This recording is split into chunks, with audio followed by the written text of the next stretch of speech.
Imagine you are being taken away from your home. From place to place, transported from boat to boat, you end up in a foreign location. You're sent into a shallow pool of water, unknowing of who the creatures are around you.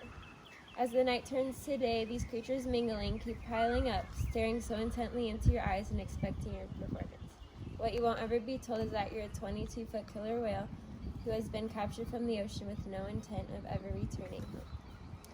Attending SeaWorld is only encouraging the unfortunate events towards killer whales. In an article published in 2013 on page 1, Renninger quotes the filmmakers stating that Blackfish asserts that in the wild, whales can also free conflict.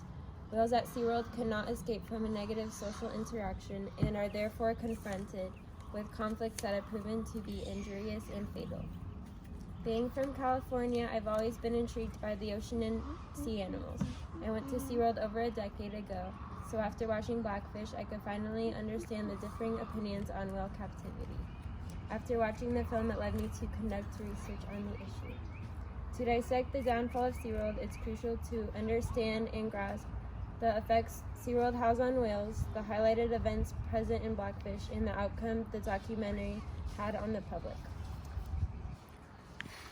The effect SeaWorld has on the orcas truly explains the rationale of their actions toward the animal trainers.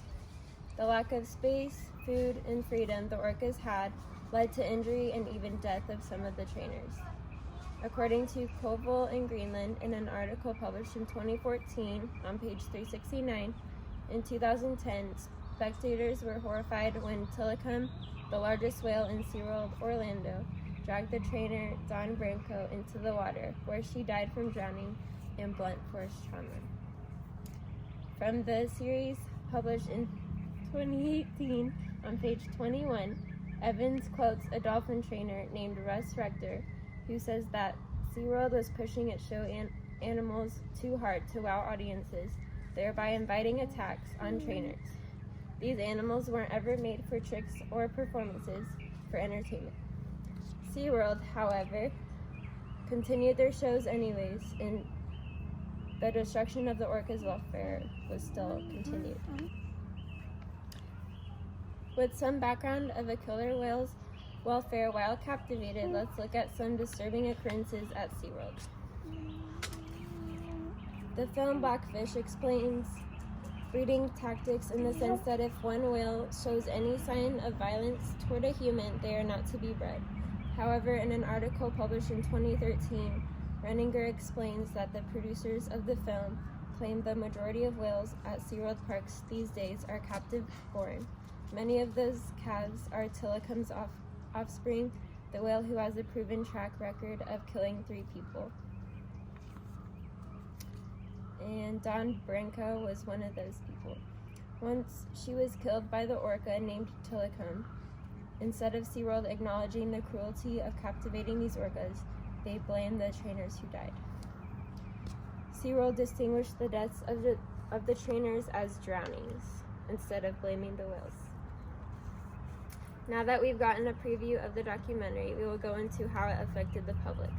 The outcome of Blackfish on SeaWorld caused California to outlaw killer whale breeding in 2016 altogether. About 4 years after Blackfish was released, Tilikum passed away. Tourists at SeaWorld declined, and SeaWorld lost millions in sales. According to Evans in a series on page 21, in 2014, the company announced plans to nearly double the size of the orca pool out at San Diego Park. A year later, SeaWorld decided to end its performing orca shows. SeaWorld plans to exhibit its remaining orcas in large tanks until the animals die. The park refuses to release the whales back into the wild because they're too vulnerable after being bred in captivity. In conclusion, although SeaWorld has been a family-friendly tourist attraction for 55 years, the logical and ethical reasoning of captivity is expired. By studying the psychological behaviors of these killer whales, we have learned that they are being entirely impacted by being held prisoner from these parks. Hopefully the film Blackfish continues to be played and watched for viewers and tourists to understand that attending the parks is potentially putting the orcas in more danger. So, if you were to be kidnapped without knowing when or even if you'd be going home, how would you react?